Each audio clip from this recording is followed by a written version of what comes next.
Большая просьба, круги не размыкать. Не получается сделать хоровод. Круг был разорван в двух местах. Да, пусть Вы силы набрали. давайте чуть-чуть, давайте. Замыкаем круг, замыкаем. Замыкаем, замыкаем. Давайте нам туда женщин. Я на серьезно дайте туда женщин в эту сторону. Ну возьмитесь. Раз ты так против. Возьмитесь за круг.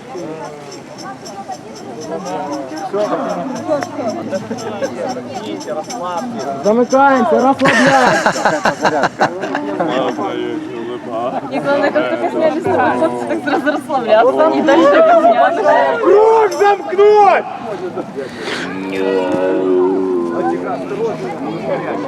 Один круг. Один круг, большая.